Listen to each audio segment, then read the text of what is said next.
Here's the key on this. Don't major in minor things. If you take up major time to do minor things, I'm telling you, you'll be behind the curve constantly. Here's what we learn in sales training. What's major time and what's minor time? Here's minor time, thinking about prospects. Here's minor time, making lists of prospects. Here's minor time, keeping books on prospects. Here's minor time, going to see the prospect. Here's minor time, evaluating the prospect after you've been there. That's all minor time. Here's major time, in the presence of the prospect. That's major time. And if you took a look, if you're in sales and you took a look at a week, you'd say, my gosh, I'm spending 90% of my time on the minor stuff and so little time on the major stuff in the presence of. How many hours in the presence of in my day? How many hours in the presence of during my sales week? Because the time that really counts is in the presence of the prospect. Majors and minors. Here's another key time management essential. Don't mistake movement for achievement. It's easy to get faked out by being busy. Guy comes home at night all exhausted, falls in the chair and says, oh, I've been going. Here's the big question. Doing what? It's not the going. Some people are going, and they're doing figure eights. Their progress is small. So don't mistake movement for achievement. Here's another one in sales we learned. Don't mistake courtesy for consent. If somebody's pleasant and they nod, you say, oh, they're going to buy. No, they're courteous. You can't mistake courtesy for consent.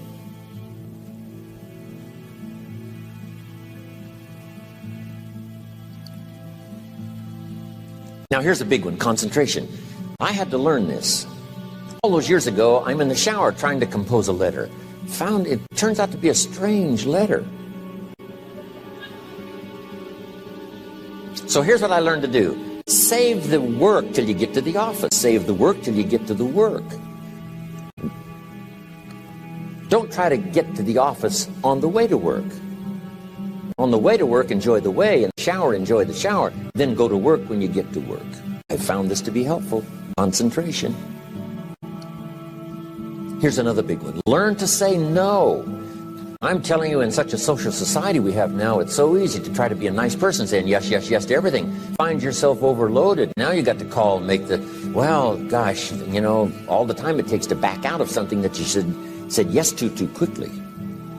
Here's what might be better. I don't think so, but if that changes, I'll call you. Little things you can use not to overcommit yourself. My friend Ron Reynolds says, don't let your mouth overload your back. It's a good one. Now here's a big one on time management. When you work, when you play, don't mix the two.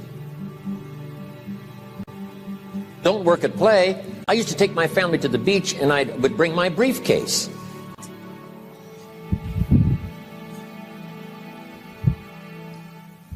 I learned not to do that. Or at the beach, I'm saying I should be at the office. Now my family's upset because I'm at the beach and I'm thinking office. Now when I'm at the office, I'm thinking what? I got to get my family to the beach. So things are not going too well at the office because I'm thinking beach, and things are not going too well at the beach because I'm thinking office. Here's what I learned to do. At the beach, be at the beach. At the office, be at the office. When you work. When you play. Don't mix the two. Don't work at play. Now here's one of the most important ones. Don't play at work. Work is too serious. You don't want the reputation of being the office joker. It's not a good one. Yes, there's time for some pleasant stories. Yes, there's time for a little humor. Yes, best if it's a happy office, of course. But I'm telling you, you got to be serious about work because you're parting with a piece of your life for the work you do. Your work costs you a piece of your life. Here's what it's called. Serious business. Not grim, not unhappy, but serious. Key. Don't play at work. The old expression, I don't think we use it anymore, horse around at the office. Play around, play jokes, play tricks. No place, not at the workplace. At the beach, yes. At the bar, yes. Somewhere else, not work. You got to treat work with all due conservative passion, because it's leading you to your future. Here's another key phrase: all work is good. You may not like your job, but if it's the stepping stones to get you to where you want to go, you got to appreciate your job. You don't have to have a passion for your job. Here's the ultimate passion: a passion for incredible success in every department of my life. That's the passion. But don't look down on some menial job you have to do to finally get you to where you want to go. No job is menial. No job is not, no, every job is noble. Training life for pay, making a contribution to society. Next, analyze how you are. And if you have some weaknesses, if you can't, doesn't seem like you can change, here's the key: get it covered. I used to keep promising myself I'd keep the books, keep the books, keep the books. Finally, I gave that up. And back then, it only took me an extra $50, $60 a month for some accountant to keep the books. I said, no, I'm going to save the $50. You can't believe what I started losing in productivity because I tried to save the $50. So the key is, a lot of the time you can stay like you are, but just make sure you get it covered. Okay.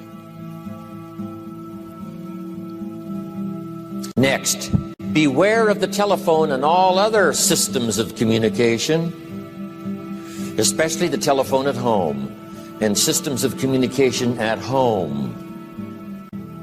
And here's one of the best lines I've got for you for the weekend: let all communication systems serve you, but don't let them intrude.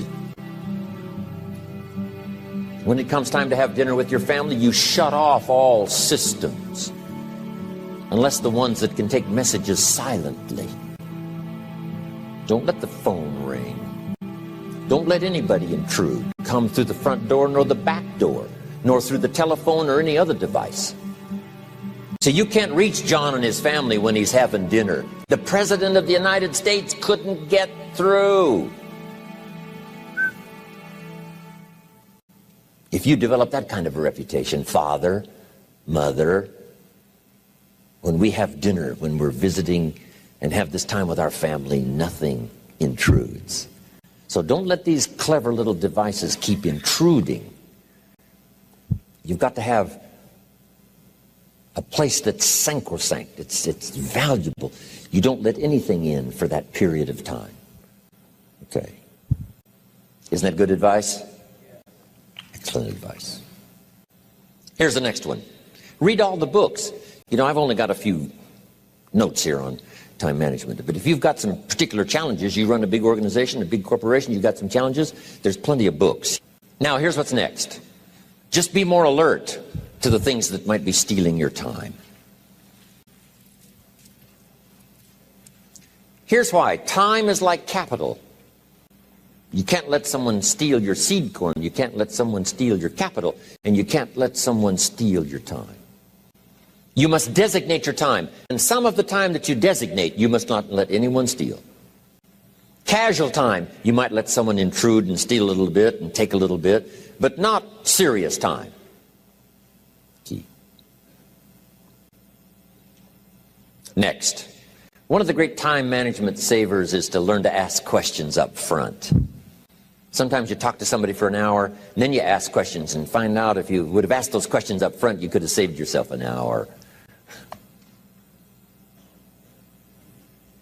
Asking questions up front helps you to get to the problem now.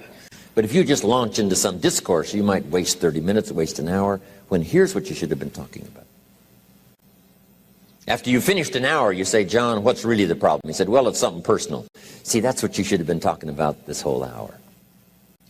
Key. Next, learn to think on paper.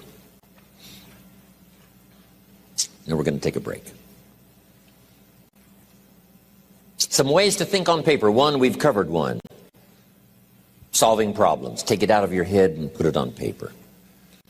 Another one is setting goals. Making these lists we've already started. Here's another good way to think on paper. It's a projects book. Each person you're working with and each project you're working on, get a loose leaf binder and a tab and some pieces of paper behind the tab, and do a little continual summary of how it's going between you and that person and between you and that project. I call it a projects book. It is so useful to me. But what's going on between you and this person? When you last got together, what did you talk about? And you got a few notes there. Here's what we talked about the last time we got together. Now when you get together again, you can review that so you'll know better what to talk about. When the president gets ready to travel and he's going to meet some important people, guess what they bring him? All these briefing books. Right? The last time you were with Khrushchev, Kennedy is informed. Here's what he said and here's what you said. Kennedy said, oh, that's valuable. I need to remember that. If a person is important, it's worth a little running account. You might even have a projects book for your children. Here's what's happening between me and my child. We've talked about this, and we've talked about this, and we've talked about this. Next, a day timer. Keeping track of all of your appointments. You know, mine is all filled with, when to catch an airplane and when to do a seminar, and when to sit down and have a conference, all the rest. Next is a game plan. If you've got a house and the insurance is going to come due and some other things are going to come due, you just put it on a spreadsheet and make sure it's taken care of. Key phrase, take things out of your head and put them on paper. And the key is to just experiment with different ways that helps you to do that. Now here's the last one, thinking on paper. And that's to keep a journal. One of the things I'm known for around the world, have been now for 39, 40 years, is keeping a journal. Now my journal is not it's not necessarily it's not like a diary. It might be part diary. I'm flying over Ireland and I write down a few little things that impress me. Today I met this person. Wow, what an extraordinary event. Today I conducted this seminar in Rome. 1,000 people stood up and sang for me. I've got a little bit of a diary in there. But here's what primarily your journal is for. Collecting good ideas. A journal is to collect good ideas on your health, good ideas for your business, good ideas for your future, good ideas for time management. Because I used to take notes on pieces of paper and torn off corners and backs of old envelopes and restaurant placemats. And I threw all this stuff in a drawer. It did not serve me well. I finally learned to get a bound copy, right? And just keep a journal, right? If I was here, I had my journal, I'd be taking notes, right? These 2 days in my journal. Now, if you're caught without your journal, you just take the notes when you get back home. You put those notes in your journal, throw the paper away. Because we don't usually go through paper to review. But see, my journals now make up a significant part of my own library. My journal's all reserved privately for my children and my grandchildren. Can you imagine what I've collected over the years? It's unbelievable. There are 3 treasures to leave behind. I think you've already got those notes, right? Here they are. Number 1, your pictures. Don't leave the event unrecorded. It takes only a fraction of a second to say, here's who I was with. When I travel the world, right? We take all these pictures. Here's one of the gifts. People send me the pictures they took of me and them. It's part of the treasures I have on the farm. Incredible. A picture's worth 1,000 words to describe the scene, the emotion, what happened. Say, wow, this was an extraordinary day for me when I met these people. Here's what they told me happened to them when they went to my seminar 10 years ago. Wow, the drama comes back if you've taken the pictures. It's one of the treasures to leave behind when you go. Remember the old photographs that we have now of, 100 years ago, 70, 80 years ago, just a few photographs? What would it be like if you had thousands of photographs of the past, of your history, your mother, your father, right? Grandparents? So change all of that now for your children. Leave all your photographs as a record Here's what's next to leave behind, and that's your library. The books that changed your life, the books that changed your health, the books that rescued you from oblivion, the books that you passed on to other people, they were so exciting for you, the books that made you financially independent, the books that developed your leadership, the books that gave you wisdom to ponder when things were tough, the books that got you through the winter, the books that helped you to plant in the spring and harvest in the fall. What a treasure to leave behind. If you do that, here's what's for sure. Your books will be more valuable than your furniture.